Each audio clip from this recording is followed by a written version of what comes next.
Hello, friends. I wanted to talk about acknowledging the emotion of the child. Many a times when our child or our children are stressed out about something, we are taught to teach our kids to become very positive, think positive, speak positive.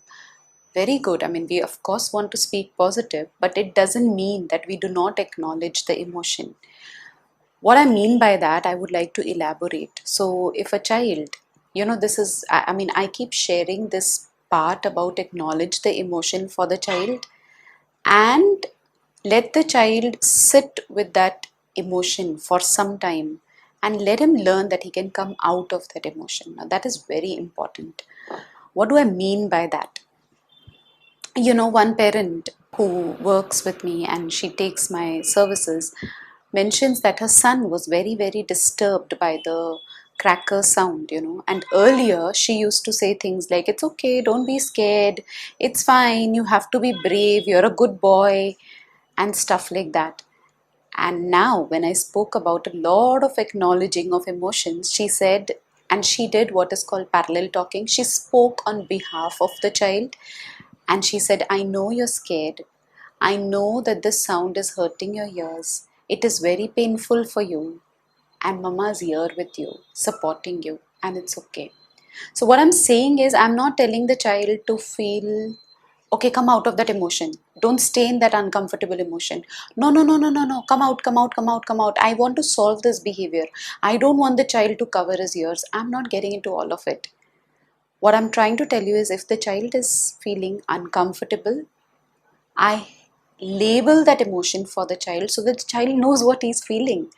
He knows that what he's feeling is called anger, what he's feeling is called sadness, what he's feeling is called frustration, whatever.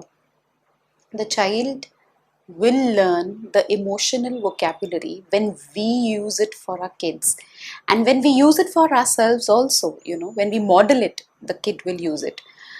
I know there are some kids who are non-verbal, who do not speak, but if I use that vocabulary for them, it still makes them feel understood. It acknowledges their emotion, which helps them to regulate that emotion and to regulate their behavior better.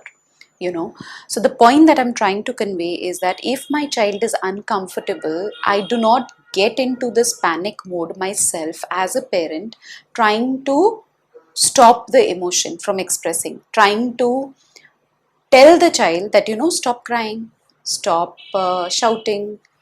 And I'm not saying that we encourage crying, I'm not saying we encourage shouting, but I try to speak what is hidden under, what is the emotion that is hidden under that behavior. So if the child is shouting, I can speak like, I'm so angry, you're not giving me what I want, Mama, I'm not happy with you. I can speak like that for the child. It does not mean that I give the child what he wants because he's screaming.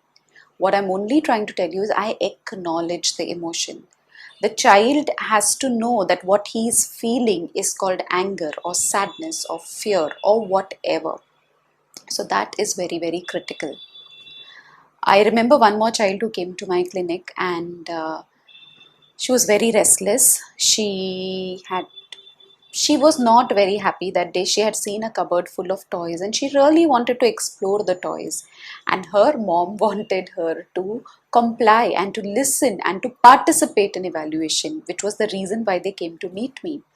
But this girl, she was not willing. She was in her own, she had her own agenda on that particular day. In that case, I'm not going to like, okay, be quiet, okay, now do this, okay, no, now do that.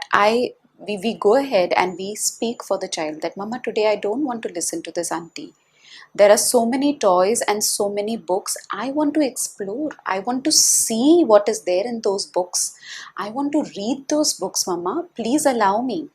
And then I talk on my behalf that, I know that you want to do that, but right now let's do and let's finish what we want, what the reason why we've come here. Child may comply, may not comply. What I'm only trying to tell you is many a times when I see kids crying And I tell parents to do parallel talking, which means the parent speaks on behalf of the child and says, I am crying, I am sad. The parent says, oh, I'm sad, but I'm going to be quiet very soon. Now, that's not what the child is feeling. The child is feeling sad. So I would say, right now, I'm feeling sad. Right now, I am angry. My whole point of this video is that I will be able to reach to the positive and the comfortable emotion only once I have acknowledged this uncomfortable emotion and I speak it out for the child so that the child understands, oh, this what I feel in my body is called anger.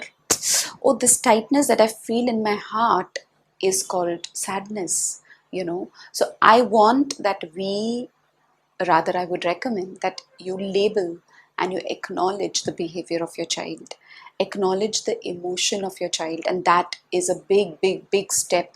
Instead of bypassing it, okay, let's be happy, let's smile, it's okay, you don't have to cry. When I do that, I am teaching the child to suppress the expression of emotion, which is not going to help in the long run.